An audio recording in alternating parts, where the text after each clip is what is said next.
Whimsy Photography. I have a super quick tutorial to show you today, and we'll be learning how to create a really cool, colorful lens flare that really creates sort of a retro look to your image. So let's go ahead and take a look. Okay, so this is the image that we'll be working with, and first I had enhanced the image. So this is our before. Now I added some enhancements and created this beautiful light, creamy, and airy effect.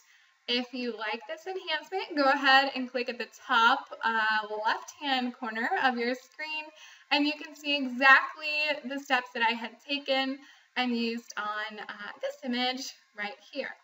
Okay, so for now, we're going to stick with our cool retro lens flare. And if you look at the bottom right-hand corner, you can see these beautiful colors kind of showing at the bottom right-hand corner of the image. So that's what we'll be doing. And I'm just going to click and drag this group down to the bottom trash can here. And we're going to do this super fast. So all I'm doing is adding a layer by clicking on the half circle at the bottom of my layers panel. I'm going to click on solid color. I have 3 specific colors I'm using today. However, make this fun. You can use any colors you want and make any sort of color scheme. Just make it your own. I'm going to do kind of a pinkish red and press OK. And I'm going to change the blending mode to color.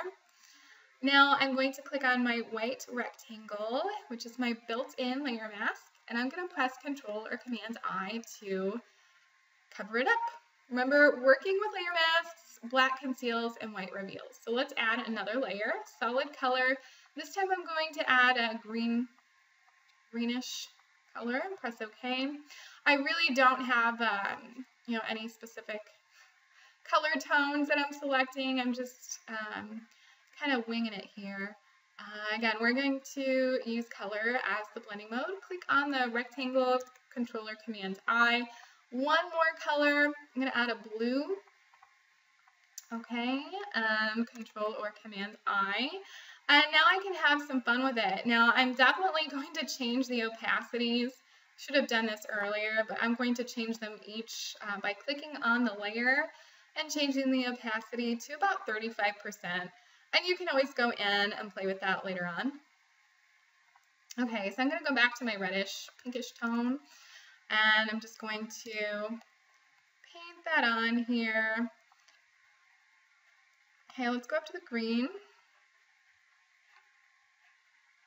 Again, I'm going to paint that on. Let's add a little bit of a blue. Okay. And you can really have fun with it. You can change the opacity of your brush as well. Just make it a little bit lighter on the edges. I'm just going to add a little bit of blue over here. Okay.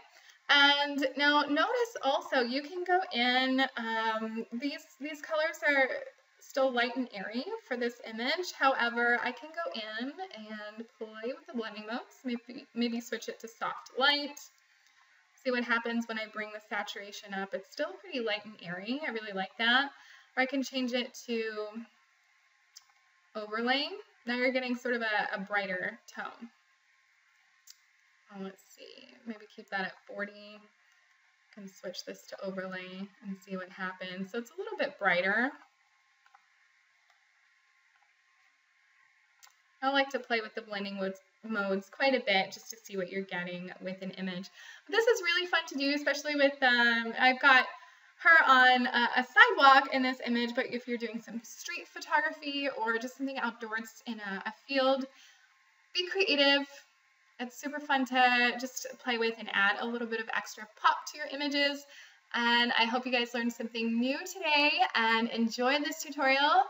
Again, this is Amanda with Wee Whimsy Photography, and thanks so much for tuning in.